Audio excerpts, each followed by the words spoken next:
दोस्तों, आज मैं आपके सामने फिर से एक मिस्ट्री थ्रिलर मूवी लेकर आया हूँ जिसका नाम है शराड। मूवी की IMDb रेटिंग है 7.8 और रोटेन टोमेटोज पर ये 94% की फ्रेश रेटिंग रखे हुए है। यानी मूवी सच में जबरदस्त सस्पेंस से भरी हुई है।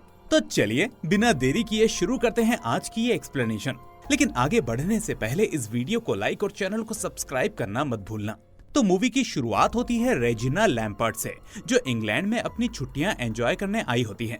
लेकिन रेजिना इस बात से बेखबर होती है कि कोई उस पर निशाना लगाकर बैठा है। तभी एक आदमी अपनी रिवॉल्वर चलाता है, लेकिन उसमें से गोली की जगह पानी निकलता है जो रेजिना के चेहरे को गीला कर देता है। असल में ये हरकत एक शरारती बच्चे जॉन की होती है, जो रेजिना की छुट्टियां बर्बाद करने में लगा होता है। इसलिए अब रेजिना चिल्लाकर जॉन की मॉम सेल्वी को बुलाती है और सेल्वी जॉन को डांटकर उसे खेलने के लिए कहीं दूर भेज देती है। असल में सेल्वी जॉन की मॉम होने के साथ साथ रेजिना की सबसे क्लोज फ्रेंड भी है और दोनों साथ में इंग्लैंड हॉलिडे एंजॉय करने आई हैं।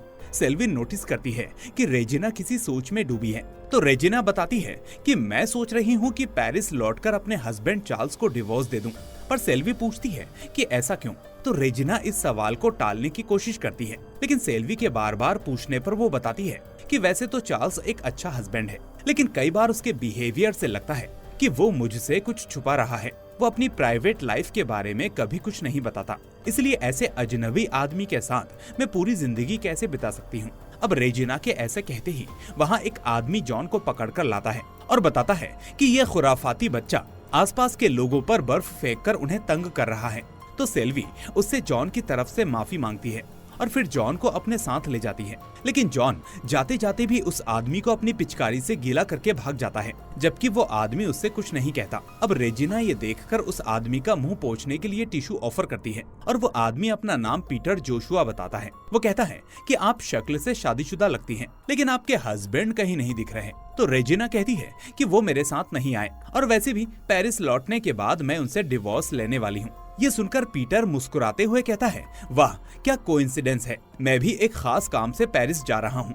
खैर, अब अगले दिन रेजिना पेरिस में अपने घर लौटती है और वो देखती है कि उसका घर पूरी तरह से खाली पड़ा हुआ है, यानी सारा सामान हटा दिया गया है और ऊपर से उसका हस्बैंड चार्ल्स भी वहाँ पर नहीं है। अब रेजिना कुछ समझ नहीं पाती और इधर उधर भागने लगती है कि तभी उसकी टक्कर इंस्पेक्टर एडवर्ड से होती है, जो उसे वहाँ से अपने साथ ले जाता है। इसके बाद वो उसे मॉर्चरी में ले जाकर बताता है कि आपके हस्बैंड चार्ल्स की डेथ हो चुकी है।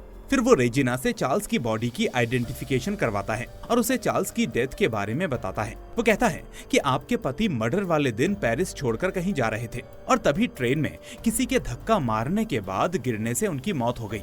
अब वो रेजिना से पूछता है कि चार्ल्स क्या काम करता था, कैसे लोगों के साथ रहता था और वो अपने पैसे कहाँ रखता था। लेकिन रेजिना उसके एक भी सवाल का जवाब नहीं दे पाती, क्योंकि उसे चार्ल्स की पर्सनल लाइफ के बारे में कुछ भी पता नहीं होता, जैसा कि वो मूवी की शुरुआत में बता रही थी। खैर, अब एडवर्ड उससे कहता है, कोई बात नहीं, इसमें आपकी गलती नहीं। वैसे मैं आपको बता दूं कि चार्ल्स ने पेरिस छोड़ने से पहले अपने घर के सारे सामान को पब्लिक ऑक्शन में बेच दिया था और उस ऑक्शन से चार्ल्स ने $1 मिलियन से ज्यादा पैसे जमा किए थे। लेकिन उसकी मौत के बाद अथॉरिटीज को वो $1 मिलियन कहीं नहीं मिले और ये वो बैग है जिसे चार्ल्स अपने साथ लेकर भागने की कोशिश कर रहा था। पर आखिर वो इसे लेकर क्यों जा रहा था, जबकि ऐसे बैग में $1 मिलियन जैसा बड़ा अमाउंट फिट हो ही नहीं सकता।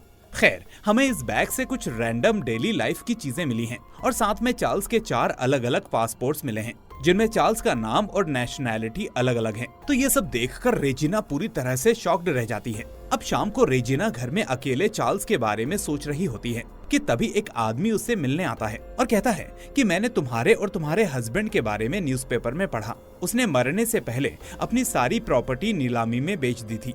तो रेजिना कहती है, हाँ, लेकिन अब मैं कर भी क्या सकती हूँ। और तभी हमें दिखाया जाता है कि वो आदमी असल में पीटर है, जो उसे ट्रिप पर मिला था। अब पीटर उससे कहता है कि यहाँ कोई सामान नहीं है, इसलिए तुम यहाँ कैसे रुक पाओगी, तो तुम फिक्र मत करो, मैं जल्दी ही किसी होटल में तुम्हारे रुकने का इंतजाम करता हूँ। तो रेजिना इसके लिए उसको थैंक्स कहती है, लेकिन वो पूछ नहीं पाती कि आखिर वो यहाँ क्यों आया है। अब कुछ दिनों बाद चर्च में चार्ल्स का फ्यूनरल रखा जाता है और फ्यूनरल में रेजिना और उसकी दोस्त सेल्वी के अलावा इंस्पेक्टर एडवर्ड भी आता है। तभी वहाँ एक बूढ़ा आदमी एंटर करता है और चार्ल्स की डेड बॉडी के पास जाकर जोर जोर से खांसता है और फिर चुपचाप अपनी सीट पर जाकर बैठ जाता है। अब रेजिना उसके इस बिहेवियर से हैरान होती है कि तभी एक दूसरा आदमी वहाँ आता है और चार्ल्स की सांसें चेक करता है जो पूरी तरह से बंद होती हैं, और फिर वो भी जाकर बैठ जाता है। इसके बाद अब एक तीसरा लंबा चौड़ा आदमी आता है जो अपने कोट की सेफ्टी पिन को चार्ल्स की उंगली में जोर से चुभा देता है। दरअसल ये तीनों आदमी चार्ल्स की मौत कंफर्म करने आए हैं कि वो सच में मर गया है या मरने का नाटक कर रहा है। हालांकि रेजिना को अब भी ये नहीं पता था कि ये तीनों अजीब आदमी कौन है। वो बस इस चीज से शॉक्ड थी कि आखिर ये सब चल क्या रहा है। अब तभी कोई अचानक रेजिना को टच करता है जिसे वो सहम जाती है, लेकिन ये आदमी बस रेजिना के नाम एक लेटर देने आया था जिसे रेजिना पढ़ती है तो उसे पता चलता है कि ये किसी हैमिल्टन नाम के आदमी ने लिखा है। उसमें लिखा होता है, डियर मिस रेजिना लैम्पर्ट, आप मुझसे कल मेरे ऑफिस में आकर मिलिए क्योंकि मुझे आपके हस्बैंड की मौत से रिलेटेड कुछ जरूरी बात करनी है। फिर अगले दिन रेजिना उस ऑफिस के पते पर पहुंचती है और देखती है कि वो पूरा ऑफिस खाली पड़ा है। तभी हैमिल्टन वहां आता है और कहता है, माफ कीजिए, मेरे सारे एम्प्लॉय लंच करने गए हैं इसलिए ऑफिस खाली है। तो रेजिना पूछती है कि आपने मुझे यहाँ क्यों बुलाया, आप कौन हैं? तो हैमिल्टन कहता है कि मैं CIA एडमिनिस्ट्रेटर हैमिल्टन हूँ और हमारा काम खुफिया एजेंट्स को हायर करना और उन्हें कमांड देना है। ये सुनकर रेजिना कहती है, लेकिन इसका मुझसे क्या लेना देना है? तो हैमिल्टन उसे एक फोटो दिखाकर कहता है कि इस फोटो को गौर से देखिए, क्या आप इनमें से किसी को जानती हैं? तो रेजिना जब उसे देखती है तो फोटो में उसे चार्ल्स और वो 3 अनजान आदमी दिखते हैं जो फ्यूनरल में आए थे। और अजीब बात ये होती है कि इन चारों ने मिलिट्री ड्रेस पहनी होती है। खैर, अब हैमिल्टन कहता है कि इन तीनों के नाम हरमन स्कूबी, लेपर्ड गिल्टन और टैक्स पंथल है और मेरे ख्याल से आपको इनसे सतर्क रहना चाहिए। तो रेजिना पूछती है, ऐसा क्यों, मुझे इनसे क्या खतरा है? तो हैमिल्टन कहता है कि ये तीनों चार्ल्स के उन पैसों के पीछे है जो उसने ऑक्शन में जीते थे। फिर रेजिना कहती है कि वो पैसे तो चार्ल्स के हैं, फिर ये लोग उनके पीछे क्यों पड़े हैं? तो हैमिल्टन कहता है कि नहीं, वो पैसे चार्ल्स के नहीं बल्कि अमेरिकन गवर्नमेंट के हैं। असल में चार्ल्स ने धोखाधड़ी करके वो पैसे गवर्नमेंट से चुराए थे और आखिरी बार उसने उसी पैसों से जुटाए सामानों को बेचकर $1 मिलियन की रकम जमा की थी, यानी वो पूरी रकम गवर्नमेंट की है। वो आगे कहता है कि अब क्योंकि आप चार्ल्स की बीवी हैं, तो उसने वो पैसे आपको सौंपे होंगे। इस पर रेजिना कहती है कि नहीं, मेरे पास चार्ल्स का 1 रुपया भी नहीं है। तो हैमिल्टन कहता है कि हो सकता है उसने चेक, सेफ डिपॉजिट या बैगेज क्लेम करवाया हो, इसलिए जब भी आपको उन पैसों के बारे में पता चले तो मुझसे कांटेक्ट कीजिएगा और ये याद रखिए कि आपकी जान को उन तीनों से खतरा है। तो ये सब सुनकर रेजिना काफी डर जाती है। इसके बाद रेजिना पार्क में पीटर से मिलती है जहाँ एक कठपुतली का खेल चल रहा होता है। अब पीटर को फ्रेंच नहीं आती थी, इसलिए रेजिना उसे इंग्लिश में नरेट करती है कि इस शो में एक लेडी अपने हस्बैंड को पीट पीट कर खत्म कर देती है और फिर एक पुलिस वाला आता है जो उस लेडी को सजा देने लगता है। इधर हम देखते हैं कि इंस्पेक्टर एडवर्ड भी चुपके से रेजिना पर नजर रख रहा होता है। खैर, पीटर शो में देखता है कि उस कठपुतली लेडी का हस्बैंड जिंदा है। तो रेजिना बताती है कि असल में उसने मरने का नाटक किया था ताकि अपनी वाइफ को फंसा सके, लेकिन मैं जानती हूँ कि चार्ल्स ने मरने का कोई नकली नाटक नहीं किया, जरूर किसी ने उसकी हत्या की है। तो ये सुनकर पीटर कहता है कि तुम फालतू में चिंता कर रही हो, ये सब पुलिस का मैटर है, इसलिए उन पर छोड़ दो। इसके बाद पीटर रेजिना का गम दूर करने के लिए उसे एक क्लब में लेकर जाता है जहाँ दोनों एक अजीब सा गेम खेलने लगते हैं। लेकिन गेम के दौरान रेजिना को फील होता है कि वो जिसके साथ खेल रही है वो उन तीनों आदमियों में से एक है जिसका नाम लेपर्ड है। अब लेपर्ड रेजिना से चार्ल्स के पैसों के बारे में पूछता है और कहता है कि अगर तुमने वो पैसे हमें नहीं दिए तो तुम अपनी जिंदगी से हाथ धो बैठोगी। तो ये सुनकर रेजिना गुस्से में लेपर्ड के पैर पर हील मारकर क्लब से बाहर चली जाती है। अब वो बाहर फोन बूथ से हैमिल्टन को लेपर्ड के बारे में बताने के लिए कॉल करने लगती है कि तभी दूसरा आदमी यानी टैक्स जबरदस्ती फोन बूथ में घुस आता है और रेजिना के कपड़ों पर जली माचिस फेंककर उसे फोर्स करता है कि वो पैसे कहाँ हैं ये बता दे। लेकिन रेजिना इतने में चिल्लाने लगती है और मदद मांगती है, जिसके बाद टैक्स अपने आप वहाँ से चला जाता है और उसके जाते ही पीटर वहाँ आ जाता है। अब पीटर को देखकर रेजिना को थोड़ी शांति मिलती है। खैर, अब पीटर रेजिना को उसके होटल छोड़ने जाता है और उससे पूछता है कि आखिर क्लब में ऐसा क्या हुआ जो तुम वहाँ से भाग निकली। लेकिन रेजिना उसे साफ साफ कुछ नहीं बताती, जिसके बाद पीटर उसे अपार्टमेंट के बाहर छोड़कर चला जाता है। अब रेजिना जैसे ही अंदर जाती है तो वो घर में उस तीसरे आदमी हरमन स्कोबी को देखती है, जो चार्ल्स के पैसे ढूंढने के लिए पूरा घर छान चुका था। यहाँ रेजिना नोटिस करती है कि हरमन का एक हाथ लोहे का है, जिसके बाद वो उसी हाथ से रेजिना पर हमला करने के लिए आगे बढ़ता है। लेकिन इतने में रेजिना सही टाइम पर दरवाजा लॉक करके बच जाती है। इसके बाद वो सीढ़ियों से पीटर को आवाज लगाती है और उसे अपने कमरे में बुलाती है। फिर पीटर के अंदर आते ही अचानक वो कमरा शांत हो जाता है, जिसके बाद रेजिना डरते हुए खुद कमरे में जाती है और देखती है कि पीटर बेड के एक कोने में पड़ा हुआ है। पीटर उससे कहता है कि वो आदमी मुझे धक्का देकर खिड़की से भाग गया। इतना कहकर वो खिड़की से कूदकर हरमन को ढूंढने जाता है और तभी वो एक खिड़की से देखता है कि वो तीनों आदमी हरमन, टैक्स और लेपर्ड एक कमरे में बात कर रहे हैं। यहाँ उनकी बातों से पीटर को पता चलता है कि इन तीनों ने मिलकर एक आदमी को रेजिना के पीछे लगाया था ताकि वो उसका विश्वास जीतकर पैसों का पता लगाएं। लेकिन इन तीनों को उस आदमी पर भरोसा नहीं है। तो उनकी ये बातें सुनकर पीटर फौरन उनके कमरे में घुस जाता है और तब हमें पता चलता है कि पीटर ही वो आदमी है जिसे उन्होंने हायर किया था। अब पीटर कहता है कि मैंने उस लड़की का विश्वास लगभग जीत लिया था, लेकिन तुम लोगों ने बीच में आकर मेरा प्लान खराब कर दिया। लेकिन मैं तुम्हें बता दूं कि जब तक तुम मुझ पर भरोसा नहीं करोगे तुम्हें एक पैसा भी नहीं मिल पाएगा, क्योंकि वो औरत बहुत चालाक है। अब टैक्स और लेपर्ड पीटर के साथ कोऑपरेट करने के लिए मान जाते हैं, लेकिन हरमन को अब भी शक होता है कि पीटर पैसे का राज पता चलते ही सारा पैसा लेकर फरार हो जाएगा। खैर, इसके बाद पीटर रेजिना के अपार्टमेंट में लौटता है, जहां रेजिना उसे गले लगा लेती है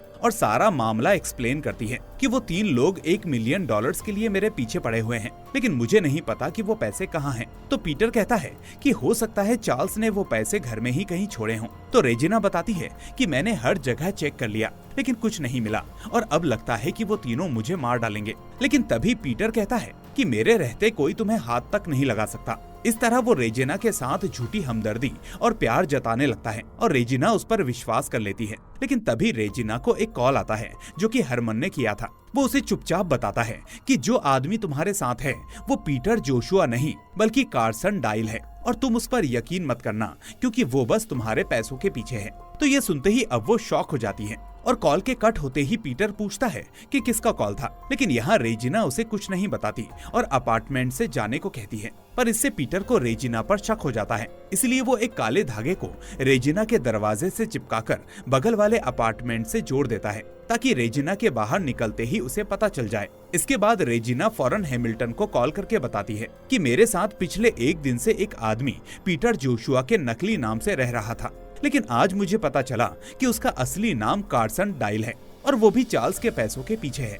तो हैमिल्टन कहता है, कार्सन डाइल, ये नाम तो सुना सुना सा लगता है और हो सकता है कि कार्सन डाइल ही तुम्हारे हस्बैंड का किलर हो। तो रेजिना घबराकर कहती है कि मैं अब आपके सिवा किसी पर भरोसा नहीं कर सकती, इसलिए मैं इस शहर को छोड़कर जा रही हूँ।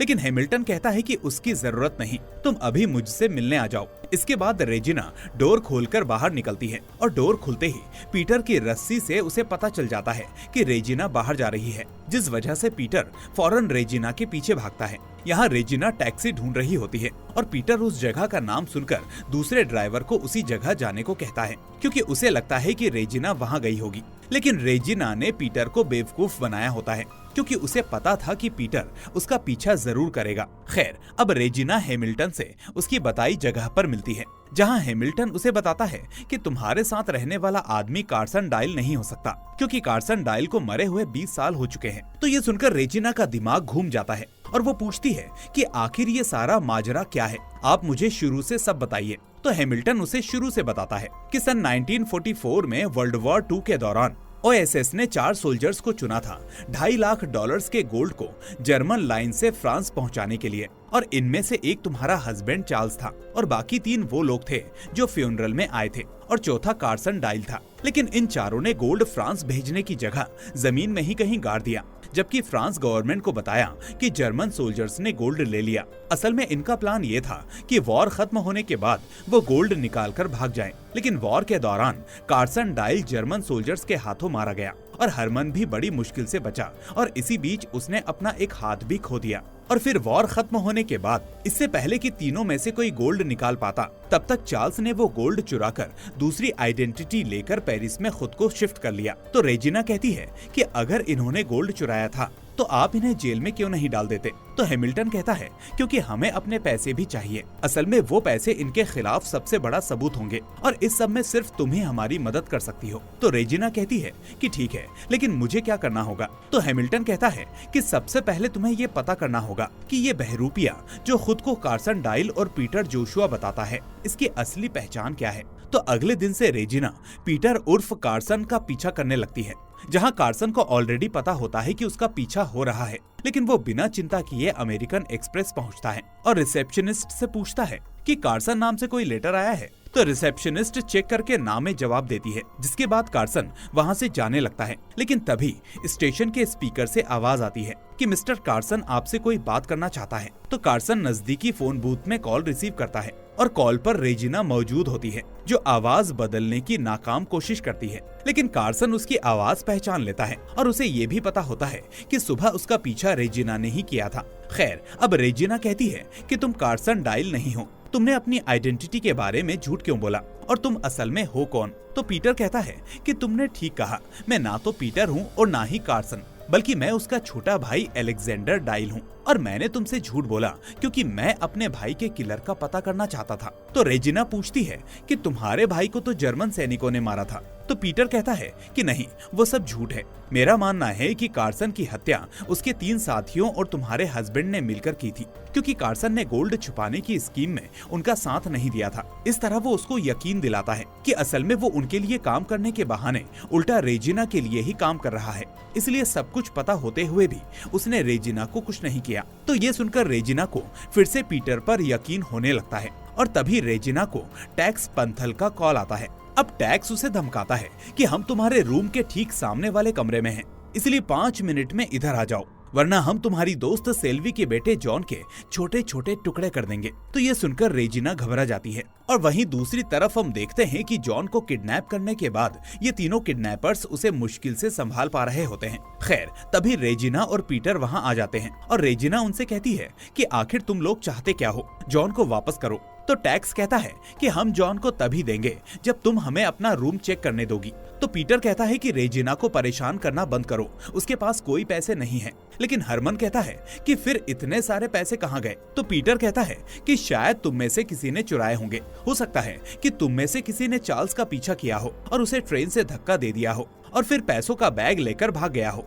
तो हरमन कहता है कि तुम्हें सच में लगता है कि हम में से कोई ऐसा करके उन पैसों को पागलों की तरह ढूंढेगा? तो पीटर कहता है कि समझने की कोशिश करो, अगर तुम में से कोई पैसों को ढूंढने में इंटरेस्ट नहीं दिखाता या ढूंढने का नाटक नहीं करता तो सारा शक उसी पर चला जाता। इसलिए इसका पता लगाने का एक तरीका है, तुम तीनों एक दूसरे के कमरे को चेक करो और हम दोनों यहाँ रुककर इस कमरे को चेक करेंगे। अब ये कमरा हरमन का होता है तो वो तलाशी लेने से मना कर देता है, लेकिन अगर उसने ज्यादा रोका तो शक उसी पर चला जाएगा, इसलिए आखिर में वो मान जाता है और इस तरह ये तीनों एक दूसरे का कमरा चेक करने निकल पड़ते हैं। फिर इस कमरे में रेजिना सेल्वी को कॉल करके बताती है कि उसका बेटा सही सलामत है और ज्यादा चिंता ना करे। इसके बाद वो कॉल रखकर जॉन के साथ ट्रेजर हंट रूम में जाकर खेलने लगती है ताकि जॉन घबराए नहीं। लेकिन तभी खेलते वक्त उसकी नजर शेल्फ के ऊपर पड़ती है और उसे लगता है कि अगर हरमन के पास $5 लाख होते तो वो उन्हें यहाँ छुपाता। इसके बाद रेजिना ऊपर चढ़ती है और उसे एक बॉक्स मिलता है, जिसे देखकर जॉन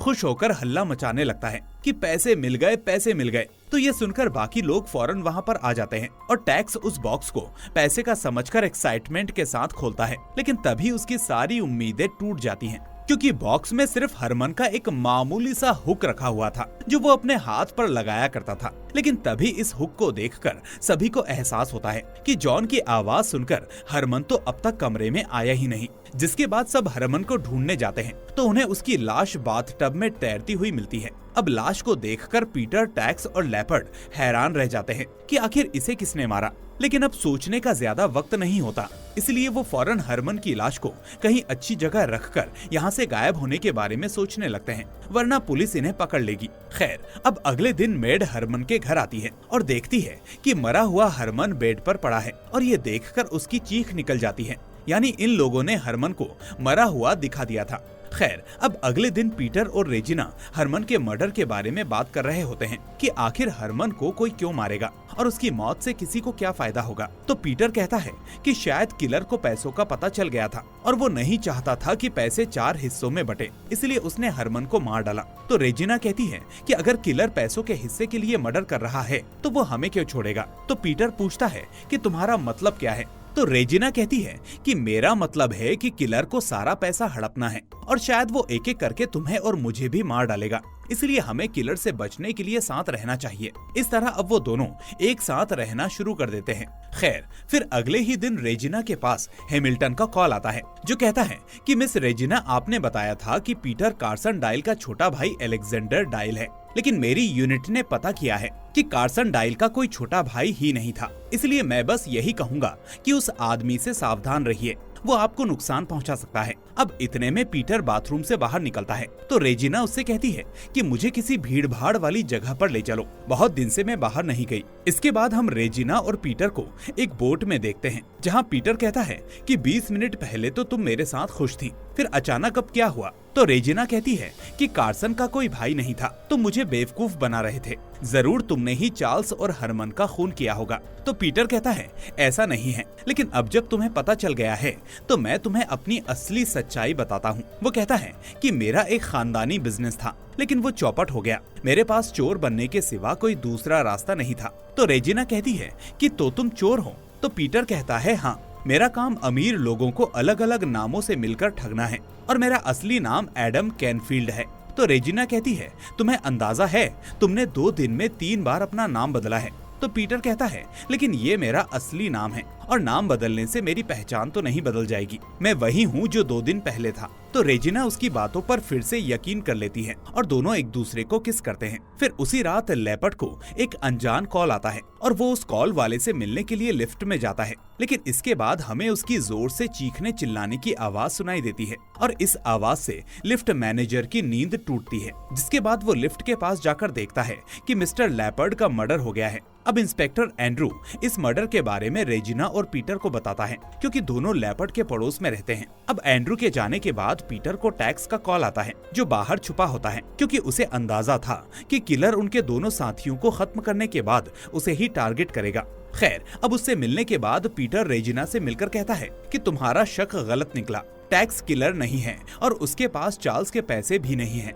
फिर रेजिना पूछती है तो वो पैसे कहाँ गए। तो पीटर कहता है ये देखने के लिए मुझे चार्ल्स का ट्रैवल बैग चेक करना होगा जो वो स्टेशन ले गया था। फिर रेजिना कहती है कि मैंने तो वो बैग चेक कर लिया था, उसमें कुछ नहीं था, लेकिन पीटर की जिद पर रेजिना उसे आखिर में चार्ल्स का बैग लाकर दिखा देती है, पर पीटर को भी इस बैग में कुछ खास नहीं मिलता। फिर अगली सुबह पीटर रेजिना के ऑफिस में आता है और बताता है कि मैंने चार्ल्स के घर की अच्छे से तलाशी की है, जहां मुझे ये लिस्ट मिली जिसमें चार्ल्स ने वो सारे सामान लिखे हैं जो वो बैग में लेकर गया था। वो बताता है कि इस लिस्ट में उसकी अपॉइंटमेंट बुक भी थी, लेकिन वो बुक बैग में नहीं मिली और मेरे ख्याल से इस बुक का चार्ल्स के मर्डर या $1 मिलियन से कोई ना कोई कनेक्शन जरूर है।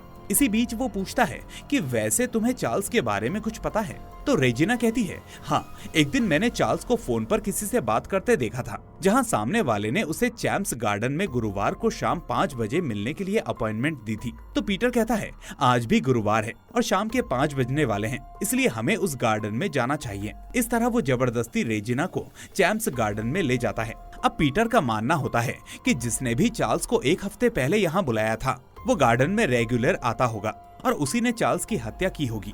लेकिन अब इंतजार करते करते काफी समय निकल जाता है और तभी गार्डन में पीटर को टैक्स दिखता है, पर टैक्स को देखकर पीटर कुछ समझ नहीं पाता और रेजिना को वहीं छोड़कर टैक्स के पीछे चला जाता है। फिर हम देखते हैं कि टैक्स एक मार्केट में पहुंचता है जहां चार्ल्स ने मरने से पहले विजिट किया था। अब टैक्स की नजर मार्केट में लगे स्टैम्प्स पर पड़ती है और उनके महंगे दाम देखकर उसके दिमाग में कुछ क्लिक होता है और वो जल्दी से वहां से भाग जाता है। और फिर पीटर उन स्टैम्प्स को देखता है तो उसके भी दिमाग की बत्ती जल जाती है। फिर वो भी टैक्स के पीछे भागते हुए अपने और रेजिना के अपार्टमेंट में पहुंचता है, जहां वो देखता है कि टैक्स आराम से बैठा हुआ है। अब पीटर उससे पूछता है कि वो एनवेलप कहाँ है जो चार्ल्स के बैग में था। तो टैक्स कहता है वो एनवेलप बैग से गायब है और उसे कोई और ले गया है। फिर वो जोर जोर से हंसकर कहता है तुमने फालतू में चार्ल्स और मेरे दोनों पार्टनर्स को मार दिया, आखिर वो $1 मिलियन तुम्हारे हाथ भी नहीं लगे। तो ये सुनकर पीटर कहता है, अपनी बकवास बंद करो, मैंने किसी को नहीं मारा।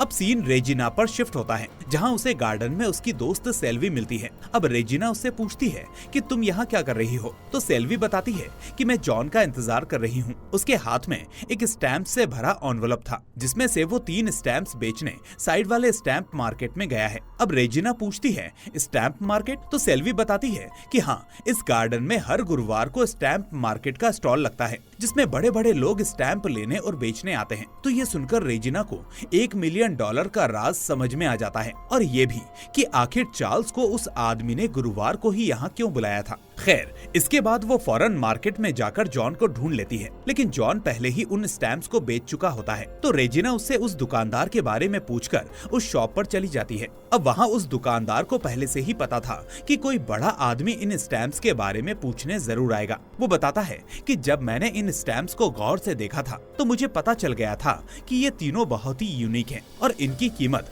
$1 लाख तक हो सकती है। अब ये सुनकर रेजिना के होश उड़ जाते हैं, लेकिन शॉपकीपर ईमानदार होता है, इसलिए वो स्टैम्प्स वापस रेजिना को दे देता है। अब रेजिना फौरन उन स्टैम्प्स को लेकर घर पहुंचती है, जहां वो देखती है कि टैक्स का मर्डर हो गया है। इसके बाद जब वो टैक्स की लाश के पास जाती है तो देखती है कि टैक्स ने मरने से पहले डाइल यानी पीटर का सरनेम लिख दिया था। ये देखकर अब रेजिना जल्दी से हैमिल्टन को कॉल करती है और बताती है कि आपका शक सही निकला, पीटर ने ही वो चारों मर्डर किए हैं। तो हैमिल्टन कहता है, परेशान मत हो, और क्या तुम्हें चार्ल्स के $1 मिलियन मिले? तो रेजिना कहती है, हाँ, मेरे हस्बैंड ने $1 मिलियन से महंगे स्टैम्प्स खरीदे थे, और जिस एनवलप में उसने उन स्टैम्प्स को रखा था उसे हम मामूली समझ रहे थे, लेकिन अब वो एनवलप मेरे हाथ में है। ये सुनकर हैमिल्टन कहता है कि बहुत अच्छे, अब तुम फौरन उस एनवलप को लेकर मेट्रो के पास वाले होटल में पहुँचो, मैं भी तुम्हें वहीं मिलूंगा। तो ये सुनकर रेजिना उस होटल की तरफ जाने लगती है कि तभी पीटर उसे देख लेता है और उसे रोकने की कोशिश करता है, लेकिन रेजिना उसकी बात सुने बिना खुद को बचाकर मेट्रो स्टेशन के पास पहुंच जाती है। अब पीटर भी उसका पीछा करके वहां आ जाता है, लेकिन इतने में रेजिना छिपकर एक फोन बूथ से अमेरिकन एम्बेसी के हेडक्वार्टर में कॉल करती है और कहती है, मैं रेजिना बोल रही हूँ, क्या आप मेरी बात मिस्टर हैमिल्टन से करा सकती हैं? तो रिसेप्शनिस्ट कहती है, सॉरी, मिस्टर हैमिल्टन तो ऑफिस से कब के निकल गए। तो रेजिना कहती है, आप बस एक काम कीजिए, उन्हें इन्फॉर्म कर दीजिए कि मैं मेट्रो स्टेशन में छुपी हूँ और मेरी जान खतरे में है। और इतना बोलते ही रेजिना देखती है कि पीटर उसके फोन बूथ के बिल्कुल करीब आ गया है, लेकिन वो अब भी वहीं छुपी रहती है। और कुछ देर बाद जब पीटर चला जाता है तो फौरन वहाँ से निकल जाती है। उधर रिसेप्शनिस्ट रेजिना की रिक्वेस्ट पर मिस्टर हैमिल्टन को कॉल लगाती है, लेकिन हैमिल्टन का कॉल कोई दूसरा आदमी उठाता है और हमें पता चलता है कि असल में ये आदमी असली हैमिल्टन है, यानी जिसे रेजिना अब तक हैमिल्टन समझ रही थी वो कोई और है। दूसरी तरफ पीटर रेजिना को देख लेता है और दोनों भागते हुए पिलर के पास पहुंचते हैं। अब वहाँ नकली हैमिल्टन अपनी गन के साथ खड़ा होता है और तभी पीटर भी अपनी गन दिखाकर रेजिना को बीच में रोक लेता है और कहता है कि जिसे तुम हैमिल्टन समझ रही हो वो असल में कार्सन डाइल है, इसलिए टैक्स ने मरते वक्त डाइल का नाम लिखा था जो इसी का नाम है। ये सुनकर नकली हैमिल्टन कहता है कि अगर मैं कार्सन डाइल होता और मुझे स्टैम्प्स चाहिए होते तो मैं अभी तुम्हें गोली मारकर स्टैम्प्स ले सकता था, पर पीटर कहता है, नहीं, तुम ऐसा नहीं कर सकते, क्योंकि तुम्हें पता है कि रेजिना को गोली लगते ही मैं तुम्हें यहाँ शूट कर दूंगा। ये सुनकर हैमिल्टन कहता है, मिस रेजिना, इसके बहकावे में मत आइए, ये झूठ है। पर पीटर कहता है कि रेजिना, बस मुझ पर एक आखिरी बार विश्वास करके देखो। इस तरह अब रेजिना ऐसी सिचुएशन में आ जाती है जहाँ वो कुछ फैसला नहीं कर पाती, लेकिन उसे पीटर की बातों पर थोड़ा भरोसा आने लगता है और वो उसकी तरफ बढ़ने लगती है, जिसे देखकर अब हैमिल्टन अपना असली रंग दिखाता है और रेजिना को रुकने का कहकर बताता है कि पीटर सच बोल रहा है, असली में मैं ही कार्सन डाइल हूँ और मैंने ही तुम्हारे पति और उन तीनों का मर्डर किया है। फिर वो आगे बताता है कि वॉर के दौरान जर्मन सोल्जर्स ने मुझे पकड़ लिया था, जिसके बाद उन्होंने मुझ पर 10 महीनों तक टॉर्चर किया। उसके बाद चार्ल्स और मेरे तीनों साथी जानते थे कि मैं जिंदा हूँ और उनकी गिरफ्त में हूँ, लेकिन फिर भी उनमें से कोई मुझे छुड़ाने नहीं आया और इसके बाद उन्होंने मुझे मुर्दा घोषित कर दिया ताकि गोल्ड के पैसे 4 हिस्सों में बढ़ जाएं। फिर उसी दिन मैंने फैसला किया कि मैं $1 मिलियन तो वापस लूंगा ही, साथ ही उन तीनों को मौत के घाट उतार दूंगा और आखिरकार आज इतने सालों बाद मैंने ऐसा कर दिखाया। अब हैमिल्टन के इतना बताने के दौरान पीटर पिलर के पीछे जाकर उस पर गोली चला देता है, जिसके बाद दोनों के बीच गन फाइट होती है और तीनों बचते बचाते एक बड़े थिएटर में घुस जाते हैं। अब रेजिना थिएटर के नीचे छुपी होती है और हैमिल्टन समझ जाता है कि वो वही हैं। लेकिन तभी पीटर भी वहां पहुंच जाता है और देखता है कि थिएटर का अंडरग्राउंड ब्लॉक वाइज बना है और ये ब्लॉक्स नंबर की लीवर दबाने से पानी में खुलते हैं। इसके बाद पीटर हैमिल्टन के पैरों की आवाज सुनकर उसी ब्लॉक का लीवर पुल करता है, जिससे हैमिल्टन नीचे गिरकर मर जाता है। अब हैमिल्टन के मरने के अगले दिन रेजिना और पीटर उन स्टैम्प्स को जमा करने अमेरिकन एम्बेसी जाते हैं, क्योंकि रेजिना के मुताबिक इन पैसों पर गवर्नमेंट का हक है, न कि उनका। लेकिन रास्ते में पीटर ऑफिस के अंदर जाने से मना कर देता है, क्योंकि इतने पैसे गवर्नमेंट को देते हुए उसका दिल टूट जाएगा, क्योंकि वो पेशे से एक चोर था। इसके बाद रेजिना अकेले ऑफिस में जाती है और उसे यहाँ एक और शॉक मिलता है, क्योंकि यहाँ उसे पता चलता है कि असल में अमेरिकन एम्बेसी का हेड कोई और नहीं बल्कि खुद पीटर ही है। यानी उसने ही इन पैसों को गवर्नमेंट तक वापस लाने के लिए ये सारा खेल खेला था। तो अब रेजिना पूछती है कि अगर तुम हेड हो तो पिछली बार इस ऑफिस में तुम्हारी जगह हैमिल्टन क्या कर रहा था? जिस पर पीटर कहता है, जिस वक्त तुम ऑफिस में आई थी उस वक्त कितने बजे थे? तो रेजिना कहती है, हैमिल्टन ने मुझे दोपहर 12 बजे बुलाया था और उस वक्त ऑफिस में एक भी एम्प्लॉय नहीं था। तो ये सुनकर पीटर कहता है कि 12 बजे इस ऑफिस में लंच का वक्त होता है, जिस वजह से सारे एम्प्लॉय लंच करने बाहर जाते हैं। जरूर उसी वक्त हैमिल्टन यानी कार्सन मेरे ऑफिस में आकर नकली हेड बनकर तुमसे मिला होगा। फिर वो कहता है कि मैं अब तक तुमसे झूठ बोलने के लिए माफी मांगता हूँ और मेरा असली नाम ब्रायन क्रुकशैंक है। इस पर रेजिना कहती है, मैं तुम्हारी बातों में इतनी आसानी से नहीं आऊंगी, पहले मुझे कोई प्रूफ ला कर दो। तो पीटर कहता है, ठीक है, जब हम अपना मैरिज लाइसेंस बनवाएंगे तब तुम प्रूफ देख लेना। जिसके बाद मैरिज लाइसेंस की बात सुनकर रेजिना खुश हो जाती है, क्योंकि पीटर उससे जल्द शादी करेगा। और इसी के साथ ये मूवी यहीं पर एंड हो जाती है। तो दोस्तों, अगर आपको ये मूवी पसंद आई हो तो मुझे कमेंट करके जरूर बताएं और इस वीडियो को लाइक करने के साथ साथ अपने दोस्तों के साथ भी शेयर कर दें। साथ ही अगर आप नए हैं तो चैनल को सब्सक्राइब करके नोटिफिकेशन बेल को भी दबा दें, ताकि कोई भी वीडियो आपसे मिस ना हो। अब मैं मिलूंगा आपसे अगली ऐसी ही शानदार वीडियो के साथ। Till then, take care and thanks for watching.